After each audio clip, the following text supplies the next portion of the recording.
आपका हमारे इस यूट्यूब चैनल में बहुत बहुत स्वागत है। जैसा कि दोस्तों आज हम लोग देख रहे हैं, आज हम लोग लेसन पढ़ेंगे केमिस्ट्री सेकंड का यूनिट नंबर 2, जिसका नाम है सॉल्यूशन। मीन्स यह लेसन नंबर 2 है, यूनिट नंबर 2 है। ठीक है, तो इसका क्या नाम है? सॉल्यूशन। आज हम लोग देखेंगे सॉल्यूशन के बारे में दोस्तों, पढ़ेंगे सॉल्यूशन के बारे में। और यह केमिस्ट्री सेकंड का क्लास 12 की एनसीईआरटी बुक का दूसरा लेसन है। ठीक है, चलते हैं आगे बढ़ते हैं दोस्तों। देखिए इस लेसन में हमको क्या क्या पढ़ना है, बता दें आपको कि विलेन पढ़ना है। विलेन के बारे में मीन सॉल्यूशन क्या होता है, कितने तरह का होता है और इसकी क्या विशेषता होती है। देखिए विलेन की विशेषता, विलेन के प्रकार, विलेन का संगठन, और फिर इसके बाद बात करेंगे हम लोग विलेन की सांद्रता को व्यक्त करने की विधियाँ। ठीक है, मोलरता, नॉर्मलता, मोल प्रभाज आदि, ये मोलरता है। ठीक है, और विलेन के अणुसंघ के गुणधर्म, क्वथनांक, उन्नयन के बारे में पढ़ेंगे, हिमांक अवनमन के बारे में पढ़ेंगे, पराशरण दाब के बारे में पढ़ेंगे, वाष्प दाब में अपेक्षिक अवनमन के बारे में पढ़ेंगे, हेनरी का नियम पढ़ेंगे। ठीक है, और उसके बाद मैं आपको बता दूं कि हमारा जो सिलेबस वर्ष 2020-21 के लिए 2020-21 के लिए जो लागू हुआ है, अभी थोड़ा कटने के बाद कुछ सिलेबस इसमें से हटाया गया है। मीन्स 30% सिलेबस कम किया गया है। तो उसको हटाने के बाद हमें कितना पढ़ना है एक बार देख लेते हैं, किस लेसन को पढ़ना है और उस लेसन से कितने कितने नंबर का आएगा। तो देखिए पहला लेसन है ठोस अवस्था, और ठोस अवस्था से कितने नंबर का आएगा? 5 नंबर का क्वेश्चन आएगा। दूसरा लेसन है विलयन, इसमें से 7 नंबर का आएगा। तीसरा लेसन है वैद्युत रसायन, इसमें से 5 नंबर का आएगा। चौथा लेसन है रासायनिक बलगत इसमें से 5 नंबर का पूछा जाएगा। पृष्ठ रसायन से 5 नंबर का, पी ब्लॉक के तत्व से 7 नंबर का, डी और एफ ब्लॉक से 4 नंबर का, उप सह संयोजन यौगिक से 6 नंबर का, और फिर हैलो अल्केन और हैलो एरिन से 5 नंबर का पूछा जाएगा। फिर इसके बाद देख लेते हैं कि एल्कोहल फिनॉल ईथर से 5 नंबर का, फिर एल्डिहाइड कार्बोक्सिलिक अम्ल कीटोन से जो है 6 नंबर का, नाइट्रोजन युक्त जटिल कार्बनिक यौगिक से 4 नंबर का पूछा जाएगा।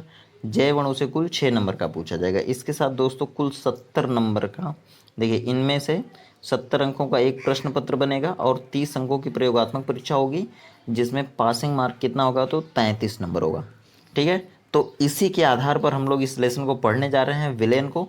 अब मैं आपको एक चीज़ और दिखाऊंगा दोस्तों कि विलेन वाले लेसन में कौन कौन सी हेडिंग पढ़ना है। एक बार मैं बताया भी, लेकिन सरकार के अनुदेश के अनुसार जो आदेश आया हुआ है सिलेबस के अकॉर्डिंग, जो 33% कम करने के बाद आया हुआ है, उसमें हम लोग देखेंगे कौन कौन सी हेडिंग है।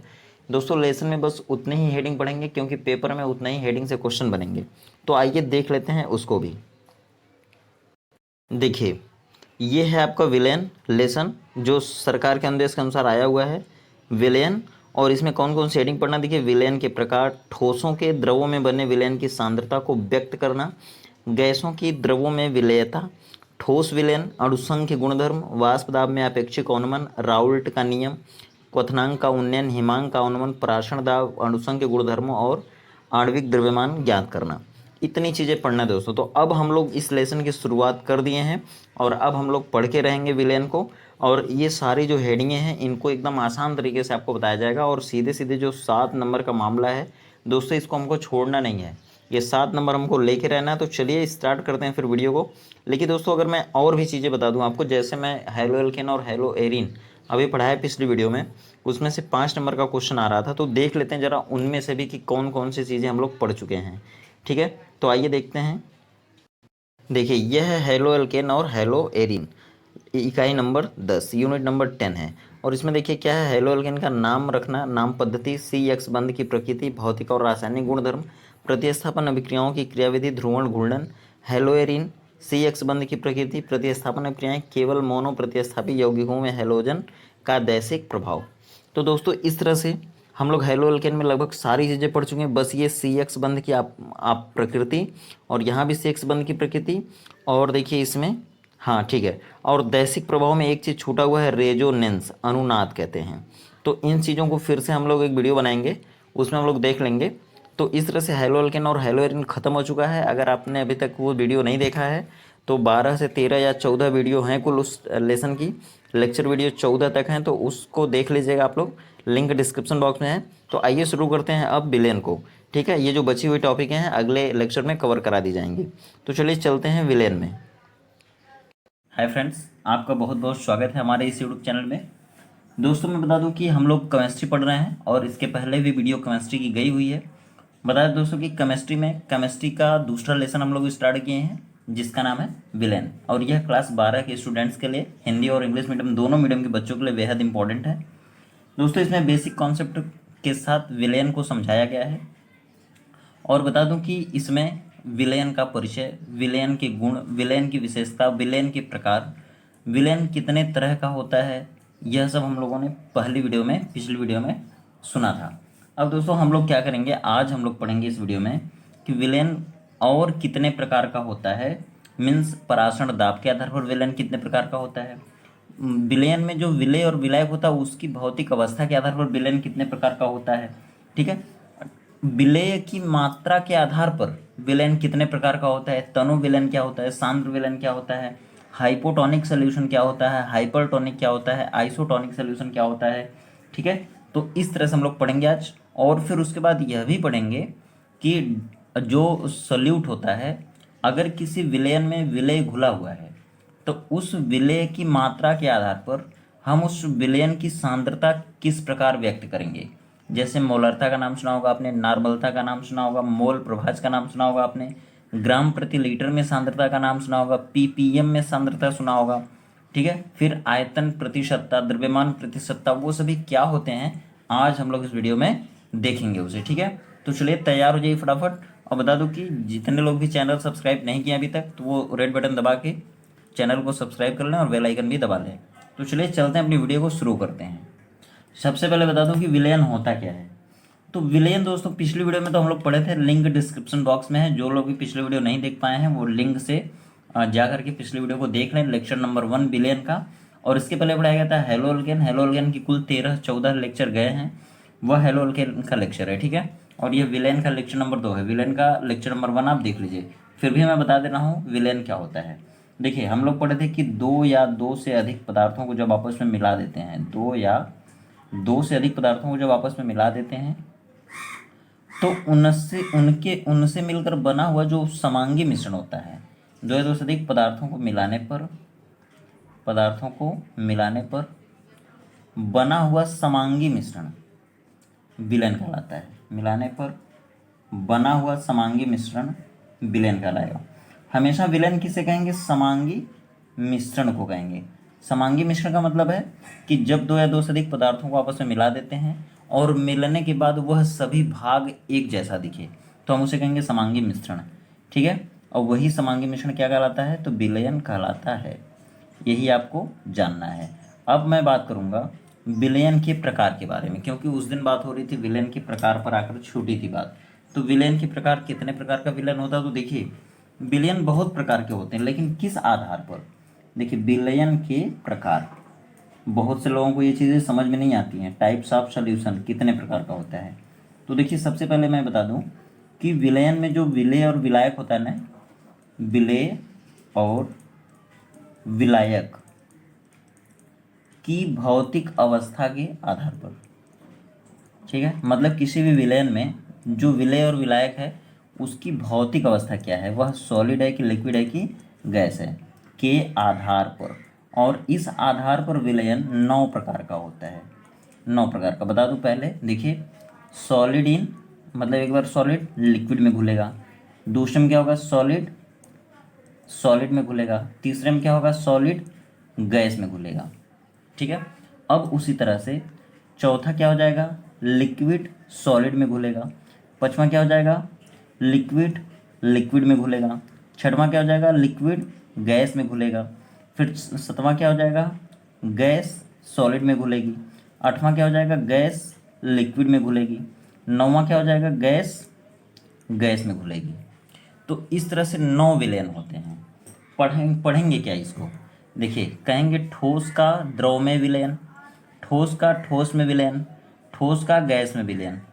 देखिए दूसरा क्या पढ़ेंगे, मतलब चौथा क्या पढ़ेंगे, द्रव का ठोस में विलयन, द्रव का द्रव में विलयन, द्रव का गैस में विलयन। फिर क्या पढ़ेंगे, गैस का ठोस में विलयन, गैस का द्रव में विलयन, गैस का गैस में विलयन। तो हम लोग पढ़ चुके थे ये, लगभग यहाँ से 6 पढ़ चुके थे पिछली वीडियो में, ठीक। अब हम पढ़ेंगे आज, देखिए गैस का ठोस में, इसका पूरा नाम आप लिख लीजिए या फिर याद रखिए, गैस का ठोस में। और मैं पिछली वीडियो में बताया था कि ठोस में शब्द जिसके साथ आता है वो ज़्यादा होता है, मतलब वह विलायक होता है।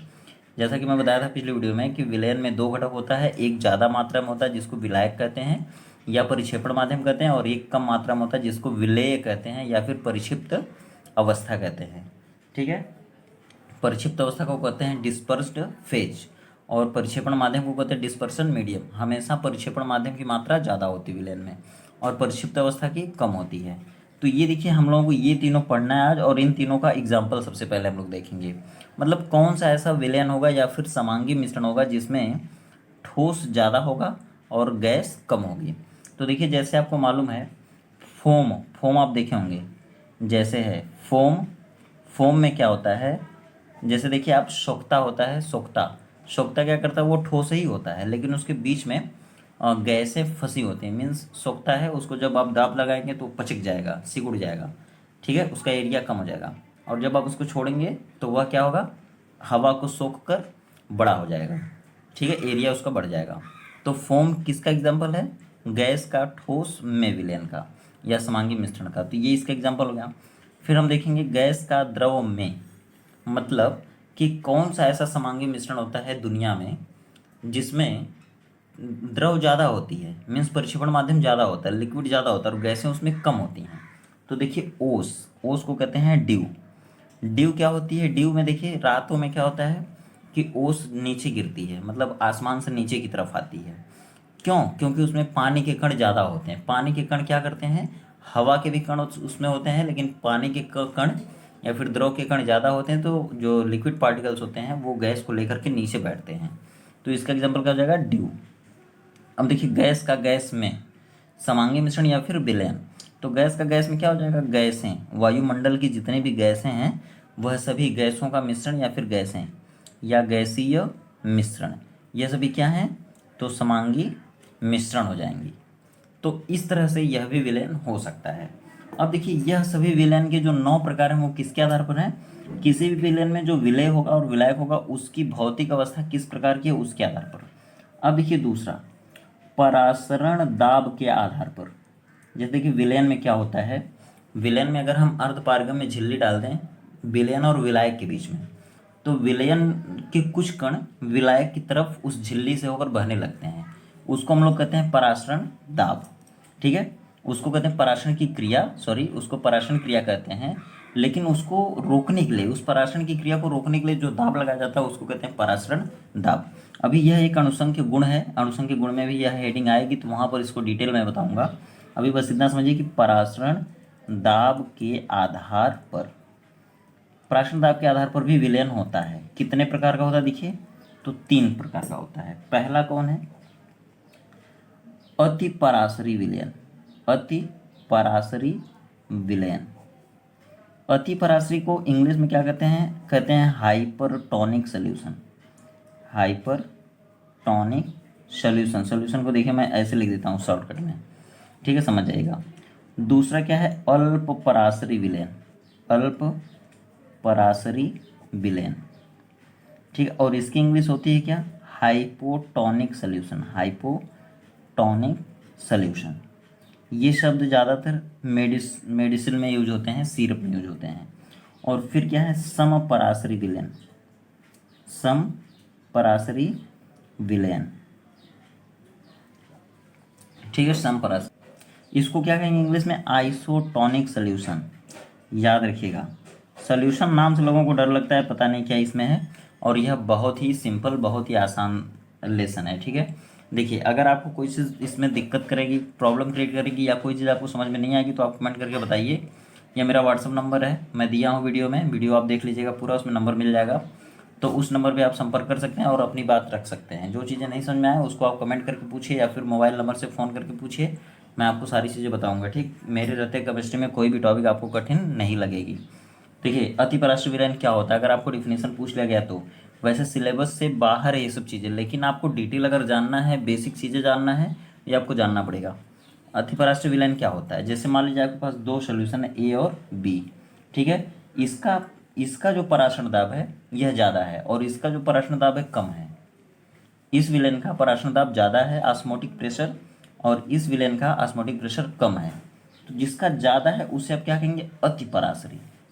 मीन्स ए वाला तब हो जाएगा हाइपरटोनिक सॉल्यूशन। और अगर बी का ज़्यादा है तो बी को कहेंगे हाइपरटोनिक। अगर ए का ज़्यादा है बी का कम है तो कम अगर है तो कहेंगे अल्प पराश्रय विलयन। ठीक है, मीन्स बोलेंगे वह विलयन जिसका पराशर दाब कम हो, या दो से अधिक विलयनों के केस में जिन विलयन का पराशर दाब अधिक होता है उनको अतिपराश्रय विलयन कहेंगे या हाइपरटोनिक सॉल्यूशन, और जिस विलयन का पराशर दाब कम होता है उसे अल्प पराश्रय विलयन कहेंगे। अगर ए सॉल्यूशन और बी सॉल्यूशन ये दोनों अलग अलग अगर सॉल्यूशन है और इन दोनों का पराशर दाब सेम हो गया, बराबर हो गया, तब हम उसे क्या कहेंगे, समपराश्रयी विलयन। ठीक है, समपराश्रयी विलयन। अब देखिए आगे और किस आधार पर होता है, देखिए विलेय की मात्रा के आधार पर, विलयन में विलेय की मात्रा के आधार पर, विलेय की मात्रा कम है या अधिक, विलेय की मात्रा के आधार पर। देखिए दिख नहीं रहा तो देख लीजिए, विलयन में विलेय की मात्रा के आधार पर, तो इस आधार पर विलयन कितने प्रकार का हो जाएगा, तो देखिए दो प्रकार का होगा। एक होता है तनु विलयन, तनु विलयन। यह देखिए ये सब जो शब्द है ना, यह विलयन वाला जैसे ही लेसन आप स्टार्ट करेंगे वैसे ही ये सभी शब्द शुरू हो जाएंगे। इनको कहते हैं डाइल्यूट सॉल्यूशन। ठीक, और दूसरा क्या है, सांद्र विलयन। सांद्र विलयन मतलब कंसंट्रेट सॉल्यूशन, कंसंट्रेट या ट्रेटेड सॉल्यूशन। सॉल्यूशन को शॉर्टकट में ऐसे लिख देते हैं, हो गया। इसका मतलब क्या होगा, तनु विलयन आप किसे कहेंगे, जैसे अगर आपको लगता है कि 1 गिलास पानी में आप थोड़ा चीनी डाल देते हैं, 2 गिलास पानी आपके पास, 1 गिलास में पानी जितना है उसमें 1 चम्मच चीनी डाले हैं और दूसरे गिलास में 2 चम्मच चीनी डाल दिए, तो अब उसको पीजिए। जब पियेंगे तो जो 1 गिलास पानी में 1 चम्मच चीनी है वो थोड़ा सा गाढ़ा नहीं महसूस होगा, वो हल्का महसूस होगा, आपको लगेगा कि थोड़ा और चीनी की ज़रूरत है। और जो जिस जिस गिलास में 2 चम्मच चीनी डाले हैं उसको जब आप पियेंगे तो आपको लगेगा कि नहीं वो विलेन आपको सही लग रहा है, मतलब वो आपको मीठा लग रहा है, ज़्यादा मीठा लग रहा है। क्यों ज़्यादा मीठा लग रहा है, क्योंकि आप उसमें चीनी ज़्यादा डाले हैं, मतलब विलेय ज़्यादा डाले हैं। तो उसी तरह से ऐसे सभी सॉल्यूशन जिनमें विलेय की मात्रा ज़्यादा हो, विलेय की मात्रा ज़्यादा हो उसे क्या कहेंगे हम, सांद्र विलयन, कंसंट्रेट सॉल्यूशन। और जिस विलयन में सल्यूट मीन्स विलेय पदार्थ की मात्रा कम हो उसे हम क्या कहेंगे, तनु विलयन। तो डाइल्यूट सॉल्यूशन और कंसंट्रेट सॉल्यूशन, तो हमेशा डाइल्यूट और कंसंट्रेट सॉल्यूशन में, कंसंट्रेट सॉल्यूशन में सॉल्यूट की मात्रा ज़्यादा होती है। मीन्स इन दोनों में से विलेय की मात्रा किस में ज़्यादा होगी, तो कंसंट्रेट सॉल्यूशन में विलेय की मात्रा हमेशा ज़्यादा होती है, किसकी तुलना में, डाइल्यूट सॉल्यूशन की तुलना में। अब देखिए, अब जो मेन लेसन है ना वो उसकी शुरुआत होने जा रही है। अब तक क्या था, एक इंट्रोडक्शन था, मीन्स लेसन की कुछ लैंग्वेज थी, उस लैंग्वेज को आपको समझाया गया। अब देखिए बात आपकी यहीं से थोड़ी टेक्निकल होने जा रही है। अब आपका आएगा न्यूमेरिकल, लेकिन उससे पहले कुछ कॉन्सेप्ट है जिसको आपको जानना आवश्यक है। अगर आप इस कॉन्सेप्ट को नहीं जानेंगे तो न्यूमेरिकल में आप कुछ भी नहीं कर पाएंगे, आपको न्यूमेरिकल नहीं आएगा। तो दोस्तों चलिए सुन लेते हैं कुछ इंपॉर्टेंट बात। देखिए ये जो सांद्र है ना, यहीं से बात आती है सांद्रता की। देखिए सांद्रता, ये सांद्रता एकदम नई चीज़ है, बिल्कुल नई चीज़ है। इस सांद्रता को इंग्लिश में कहते हैं कंसंट्रेशन। क्या बोलेंगे, कंसंट्रेशन। अब आप जान लीजिए कि जैसे मान लीजिए आपके पास दो सोल्यूशन था, ए और बी, ठीक है, ये सोल्यूशन है, इसमें जो घुला हुआ है वो शुगर है, मीन्स चीनी है, ठीक है, और इसमें जो घुला हुआ है वो साल्ट है, मान लीजिए नमक है। अब देखिए जैसे मान लीजिए ये नमक घुला है 50 ग्राम, ठीक है, ये भी मान लीजिए 50 ग्राम घुला है, ठीक, और ये सोल्यूशन कितना है, 1 लीटर है। कितना है, 1 लीटर, 1 गिलास जैसे बोल रहा था मैं, तो 1 गिलास नहीं 1 लीटर। ये सोल्यूशन कितना है, 1 लीटर। इसमें चीनी कितनी घुली हुई है, 50 ग्राम। ये क्या है, साल्ट घुला हुआ है बी में, ठीक है, ये सोल्यूशन बी है, दूसरा सोल्यूशन है, और इसमें साल्ट घुला हुआ है। साल्ट कितना घुला है, 50 ग्राम, और ये सोल्यूशन कितना है, 1 लीटर है, ठीक।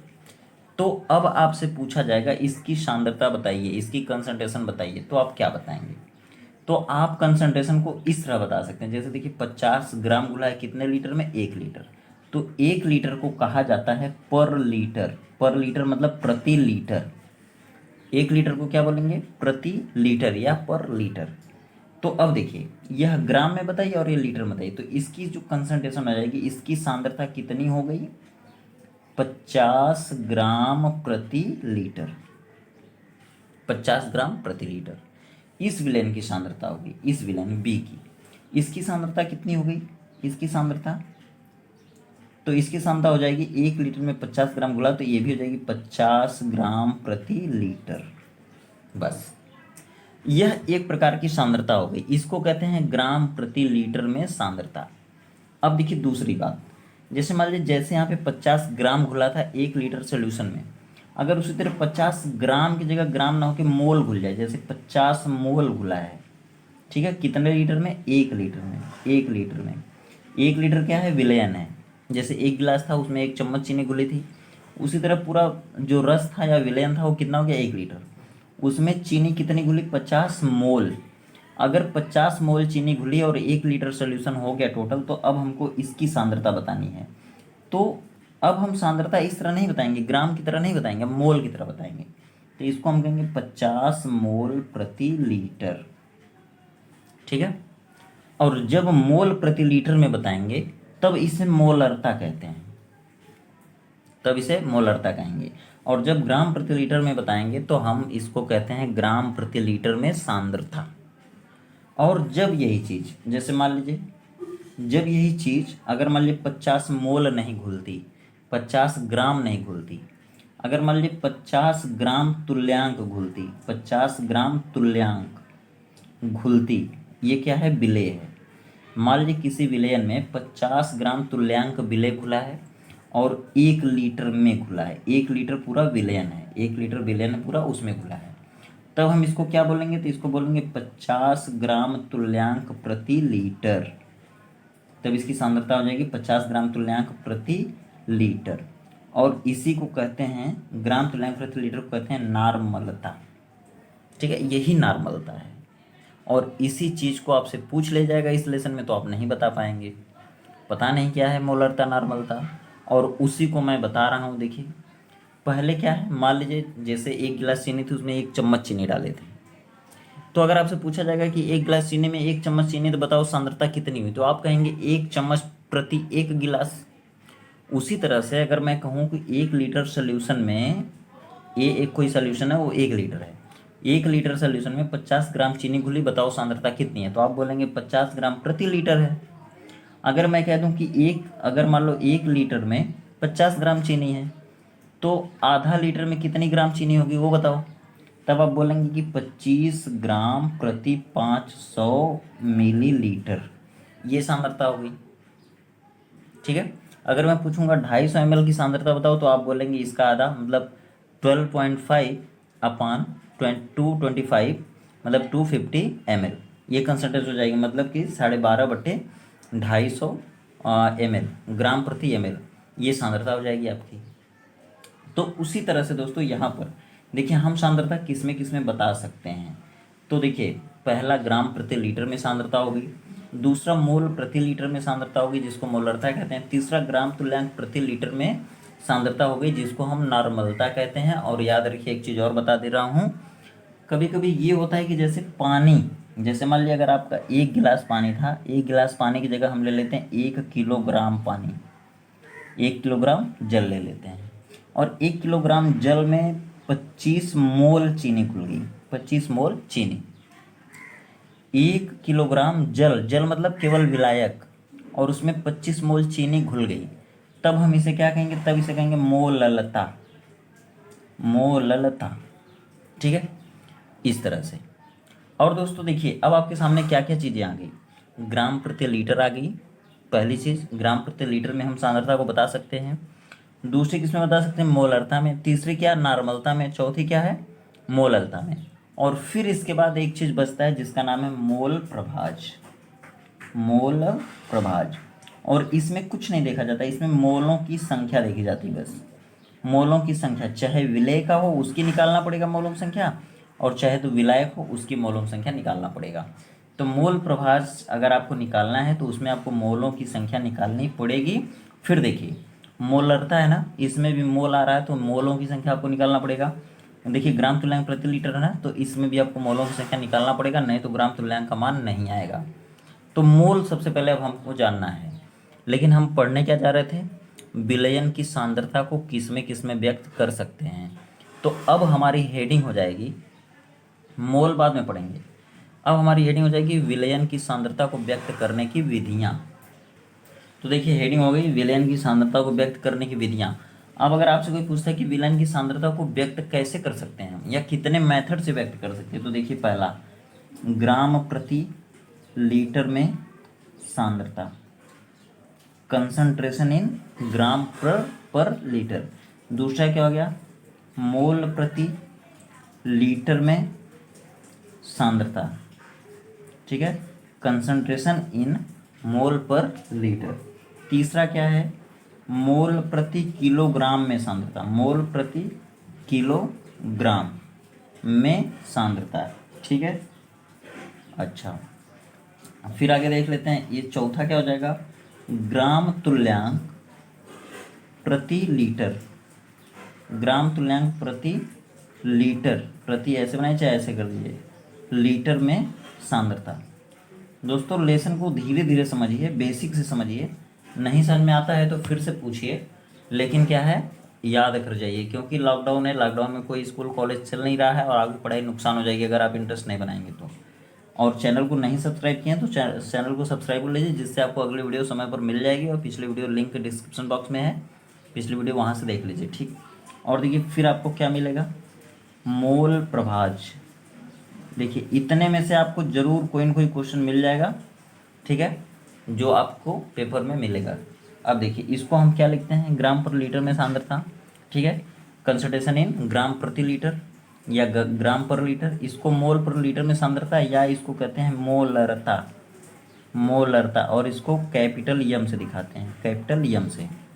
देखिए मोल प्रति किलोग्राम में सांद्रता या मोललता बोलते हैं, मोललिटी, मोलरिटी, इसको स्मॉल यम से दिखाते हैं, और इसको कहते हैं मोलरिटी, इसको मोलरिटी बोलते हैं। इसको ग्राम तुल्यांक प्रति लीटर में सांद्रता, इसको बोलते हैं या नॉर्मलता। क्या दोस्तों, नॉर्मलता। इसको किससे दिखाएंगे तो कैपिटल यन से, नॉर्मलिटी बोलते हैं कैपिटल यन से, ठीक है। देखिए इसको कहते हैं मोल प्रभाज या फिर इसको कहते हैं मोल फ्रैक्शन, मोल फ्रैक्शन। इसको देखिए कैसे दिखाते हैं, तो इसको एक्स से दिखाते हैं, ठीक है, या कहीं कहीं यब से भी इसको दिखाते हैं, स्मॉल यब से। तो याद रखिएगा सारी चीज़ें।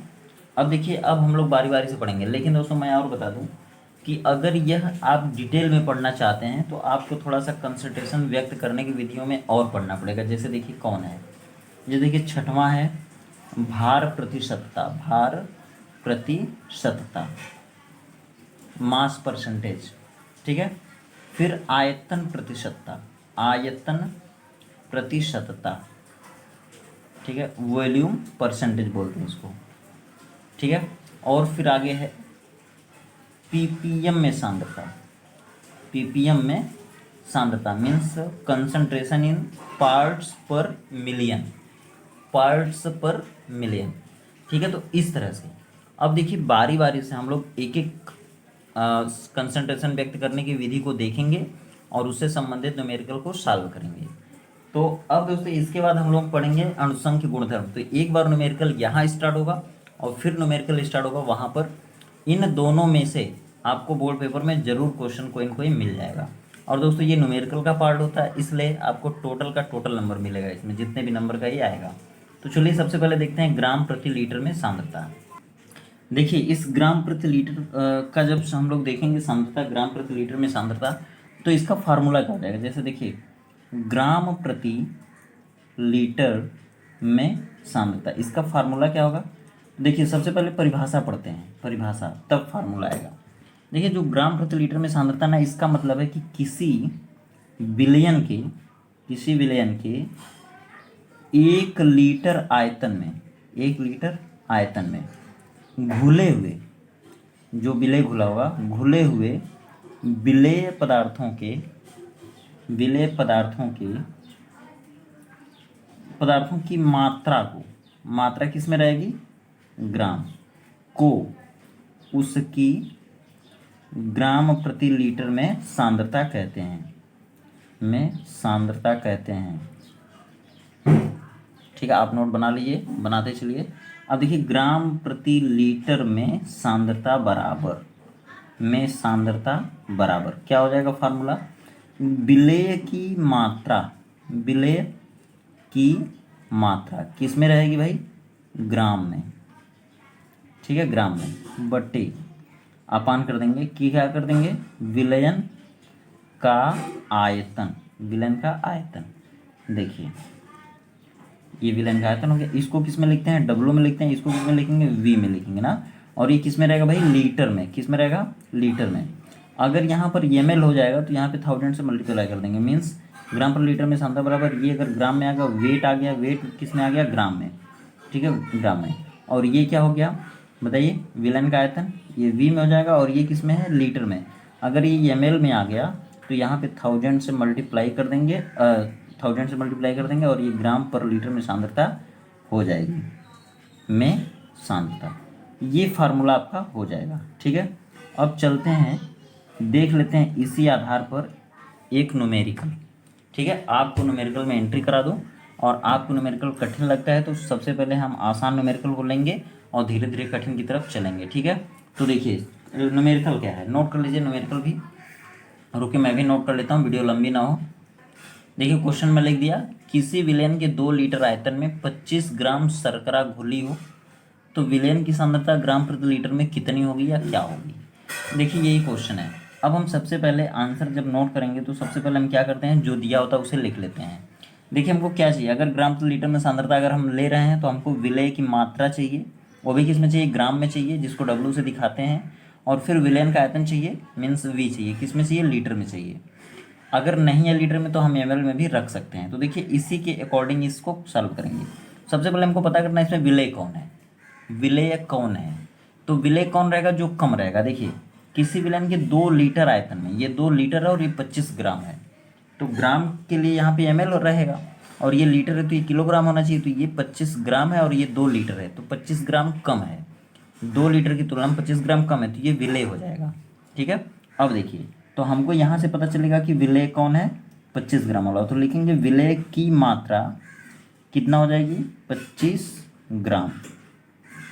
ठीक है, 25 ग्राम, ये ग्राम में है और ग्राम में चाहिए भी।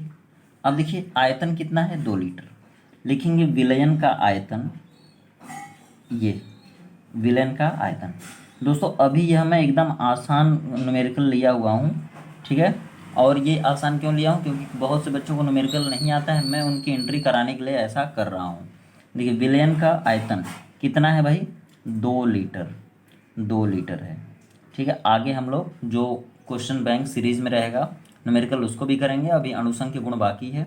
दोस्तों इस लेसन का न्यूमेरिकल जरूर आता है पेपर में, और इस पर सॉलिड नंबर मिलता है, सॉलिड नंबर मिलेगा दोस्तों, इसलिए मैं इस न्यूमेरिकल के पीछे पड़ गया हूँ। ठीक, अब देखिए विलयन का आयतन 2 लीटर हो गया। अब हमको चाहिए ग्राम प्रति लीटर में सांद्रता, ग्राम प्रति लीटर में सांद्रता। तो देखिए फार्मूला क्या होता है हमारा, फार्मूले के आधार पर देखिए ग्राम प्रति लीटर में सांद्रता बराबर क्या हो जाएगा, विलय की मात्रा किस में रखना है, ग्राम में ऊपर रखना है, तो ऊपर यहाँ कितनी हो जाएगी, 25 ग्राम, बटे नीचे क्या रखना है, विलयन का आयतन कितना लीटर, 2 लीटर, 2 लीटर। चलिए ग्राम प्रति लीटर आपको नहीं भी लिखेंगे तब भी चलेगा, ये 2 से कट गया, क्या हो जाएगा, ये 2 1 2, 2 2 4.5 ग्राम प्रति लीटर आ गया आपका, ये आपका आंसर हो जाएगा। ठीक है, ये इतना सरल दोस्तों नहीं पूछा जाएगा पेपर में, लेकिन क्या है अभी आपको धीरे धीरे चलना है न्यूमेरिकल की तरफ, तो करना पड़ेगा कुछ। अब देखिए इसी पर दूसरा न्यूमेरिकल, देखिए अब ये दूसरा क्वेश्चन हो गया, क्या किसी विलयन की 500 ml में, मिलीलीटर में 25 ग्राम NaCl घुला हुआ है तो विलयन की ग्राम प्रति लीटर में सांद्रता कितनी होगी। तो इसका भी आंसर जब हम करने चलेंगे तो सबसे पहले देख लेंगे कम कौन है ज़्यादा कौन है।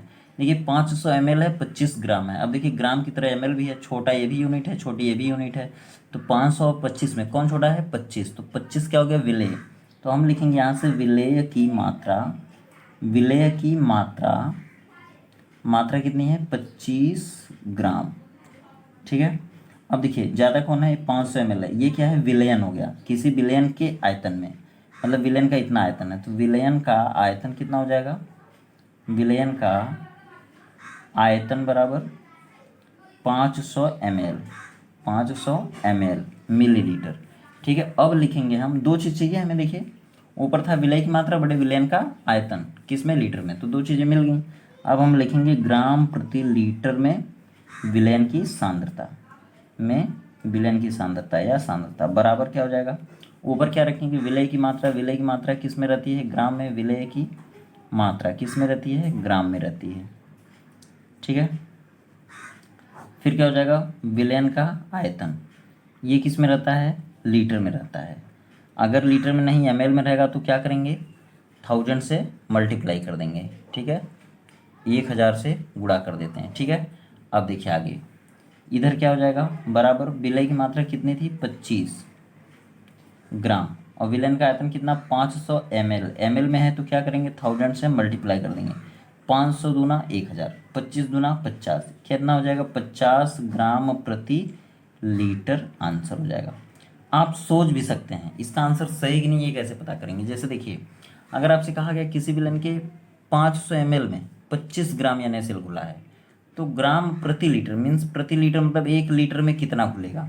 जैसे कह रहा है कि 500 ml में 25 ग्राम घुला है तो 1 लीटर में कितना घुलेगा, तो 1 लीटर में कितना ml होता है, 1000। तो इसको जब डबल करेंगे तब 1000 होगा, 500 दूना 1000, तो 25 और घुल जाएगा, मतलब 25 दूना 50। तो जब ये 1 लीटर होगा तो ये भी डबल हो जाएगा, जब ये डबल होगा तो 1000 ml होगा, मीन्स 1 लीटर। फिर ये भी डबल हो जाएगा, 25 दूना 50, तो आंसर भी आ गया आपका 50 ग्राम प्रति लीटर, मीन्स आंसर आपका सही हो जाएगा। ठीक, अब देखते हैं हम लोग मोलरता। लेकिन मोलरता देखने से पहले मैं आपको बताऊंगा सबसे बड़े काम की चीज़, मोल क्या होता है, मोल। देखिए दोस्तों, मोलों की संख्या निकालना पड़ेगा आपको, नहीं तो आपका ना तो मोलरता निकल पाएगी, ना तो मोललता निकल पाएगी, ना तो आपकी नॉर्मलता निकल पाएगी। सबको निकालने के लिए अब आपको चाहिए मोल, मोलों की संख्या क्या होती है। तो दोस्तों, मोलों की संख्या को अणुओं की संख्या भी कहते हैं। जैसे मान लीजिए अगर ये 2H2O हो गया ना, 2H2O, ये जल है, H2O क्या है, जल है, इसके कितने मोल हैं, ये तो 2 मोल हैं। ये आगे जो संख्या होती है ना, इसको अणुओं की संख्या कहते हैं, नंबर ऑफ मॉलिक्यूल, और फिर इसी को कहते हैं मोलों की संख्या। लेकिन दोस्तों ये तो बेसिक होती है, 6, 7, 8 में हमको सिखाया जाता है, लेकिन अब हमको मोलों की संख्या निकालना पड़ेगा, मोलों की संख्या निकालना पड़ेगा। मोलों की संख्या कैसे निकलती है, तो इसके लिए एक फार्मूला होता है। फार्मूला क्या होता है, पदार्थ का भार, पदार्थ का भार बटे अणु भार। ठीक है, पदार्थ का भार बटे अणु भार मीन्स होता है weight of substance upon molecular weight of substance. ये कहाँ से आता है, ये अणु भार कहाँ से आता है, तो देखिए H2O है ना, H2O, तो H2O का अणुभार कितना होगा, कुछ और होगा। NaCl है ना, तो NaCl का अणुभार क्या होगा, कुछ और होगा। KCl का क्या होगा, कुछ और होगा। जैसे C6H12O6, ये ग्लूकोज बोला जाता है इसको, ग्लूकोज, इसका कितना होगा नहीं मालूम, बताऊंगा अभी कैसे निकलेगा। देखिए ये क्या है, C12H22O11, ये क्या है, इसको कहते हैं सुक्रोज, इसको कहते हैं चीनी भी, शर्करा भी कहते हैं। इसका कितना होगा अणुभार, अभी आपको बताऊंगा। ठीक है, ये देखिए मान लीजिए अगर कुछ भी आ गया, जैसे मान लीजिए यहाँ पे आ गया CaCO3, इसका कितना होगा, CO2 का कितना होगा। ठीक है, और भी अगर कोई चीज़ आ जाता है तो उसका कितना होगा, मॉलिक्यूलर वेट। ठीक है, तो ये हम कैसे निकालें, जैसे KCl ही आ गया तो कैसे निकालेंगे, CH3COOH आ गया तो इसका मॉलिक्यूलर वेट कैसे निकालेंगे। तो देखिए इसके लिए एक फार्मूला होता है, पदार्थ का भार बटे अणु भार। ठीक है, अणु भार, तो इसका अणुभार, पहले अणुभार सवाल आ जाता है, ये पदार्थ का भार हमेशा ग्राम में देगा, तो ये तो क्वेश्चन में दे देगा ग्राम में, तो पदार्थ का भार पता चल जाएगा। लेकिन अणुभार कैसे पता चलेगा, तो अणुभार देखिए इनका इनका इनका सबका चलते हैं, निकालते हैं हम लोग।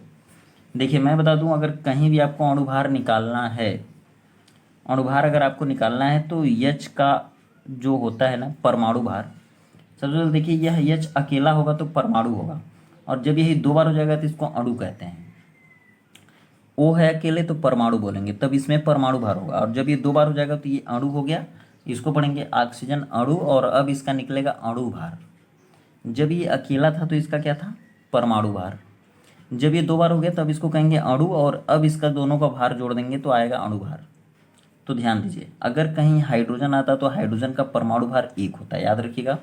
ऑक्सीजन का कितना होगा तो 16, कार्बन का कितना होता है 12, ऑक्सीजन का कितना होगा हो गया, और इसका कितना होगा Na का, Na अगर कहीं आ गया तो 23, Mg कहीं आए तो कितना होगा 24, एल्यूमिनियम कहीं आया तो इसका कितना होगा 26, ठीक है।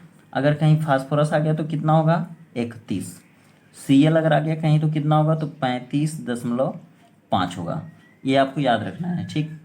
अगर कहीं K आ गया तो कितना होता है 39, ठीक है।